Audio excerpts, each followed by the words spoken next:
जय गुरुदेव। गुरुर्ब्रह्मा गुरुर्विष्णुर् गुरुर्देवो महेश्वर गुरु साक्षात् परब्रह्म तस्मै श्री गुरुवे नमः। अखंडमंडलाकारं व्याप्तं येन चराचरं तत्पदं दर्शितं येन तस्मै श्री गुरुवे नमः। योगश्चित्त वृत्ति निरोधः, चित्त की वृत्तियों का निरोध ही योग है।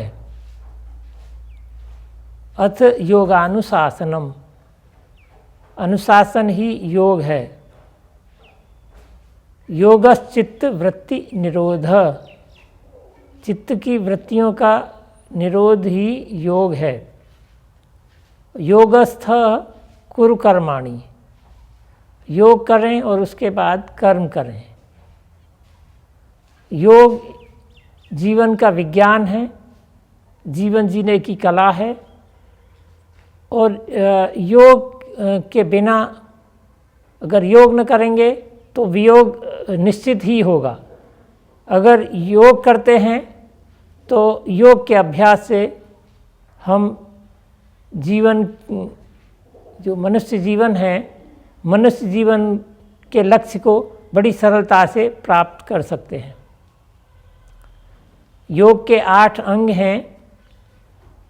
पतंजलि योग दर्शन में एक सूत्र है, यम नियम आसन प्राणायाम प्रत्याहार धारणा ध्यान समाधि अष्टांग योगांगानी। तो इसके पहले हम एक एक करके योग के विषयों पर चर्चा कर चुके हैं। यम नियम आसन प्राणायाम प्रत्याहार। तो आज हम प्रत्याहार को लेते हैं। प्रत्याहार, प्रति आहार, प्रति आहार यानी विपरीत आहार। हमारी जो ज्ञानेंद्रियां हैं उनके अलग अलग अपने आहार हैं। आहार मतलब उनके विषय हैं। जैसे हमारी श्रवण इंद्रिय का विषय है सुनना, और हमारी जिह्वा का विषय है बोलना, और 2 हैं उसके विषय, बोलना भी है, इसके अतिरिक्त रस का अनुभव करना, स्वाद का अनुभव करना। इसी तरह से त्वचा का विषय है स्पर्श करना, स्पर्श का अनुभव करना। तो ये जो विषय हैं इंद्रियों के, तो उन इंद्रियों के विषयों को उनके जो वो चाहता है मन आनंद लेता है, अलग अलग इंद्रियों के विषयों में आनंद लेता है। तो वो आनंद को विपरीत दिशा में ले जाना, क्योंकि वास्तव में इन विषयों में आनंद नहीं है। यदि आनंद होता तो व्यक्ति हमेशा अच्छा स्वादिष्ट भोजन करता रहता। लेकिन देखते ये हैं कि अगर अच्छा स्वादिष्ट भोजन करते हैं तो वही भोजन विष बन जाता है एक समय के बाद, एक उम्र के बाद, एक समय के बाद अस्वस्थता की स्थिति में। विशेष रूप से जो स्वादिष्ट भोजन है, कई बार वो कहते हैं कि नहीं अब ये तो नहीं खाना पड़ेगा। मन तो चाहता है लेकिन शरीर उसके योग्य नहीं रह जाता कि वो भोजन ग्रहण कर सके।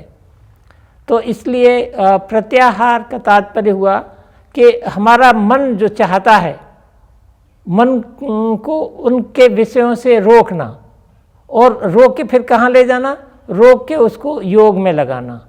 योग मतलब योगाभ्यास के मायने हैं यम नियम का पालन करते हुए आसन प्राणायाम और प्रत्याहार के साथ साथ ध्यान में, ध्यान के माध्यम से हम अपने मन को अपने स्वयं में, जो मन का मूल है, मन का मूल मतलब जहाँ मन नहीं है, अमन जिसको हम कहते हैं, तो उसी अमन को जहाँ से कोई विचार, कोई इच्छा उत्पन्न होती है वहीं जाना। क्योंकि जब तक हम बाहर के विषयों में आनंद लेते हैं, हमारा मन वास्तव में हमारा वो स्वभाव हम बना लेते हैं कि ये हमारा स्वभाव है, ये हमको अच्छा लगता है। तो वो अच्छा लगता है, निश्चित रूप से अच्छा है, अच्छा लगना अच्छा है। लेकिन वो अच्छा वो हमको, इसको कहते हैं प्रेय और श्रेय। प्रेय मतलब जो हमारे मन को प्रिय है उसको हम प्रेय कहते हैं, और श्रेय जो कल्याणकारी है। तो वास्तव में जो प्रेय है वो शुरू में, प्रारंभ में जो प्रिय है वो प्रिय लगता है, लेकिन परिणाम में वो दुखदायी होता है। इसी प्रकार से जो श्रेय है प्रारंभ में वो मुश्किल लगता है, कठिन लगता है और मन नहीं चाहता उसको करना, लेकिन वो परिणाम में सुख देने वाला होता है। जो श्रेय है, जो कल्याणकारी है, तो कल्याणकारी केवल योग का मतलब योगासन, प्राणायाम और ये योग की क्रियाएं करना ही नहीं है, बल्कि हमारे अपने मन को भी एक निश्चित दिशा की ओर मोड़ना है। जय गुरुदेव।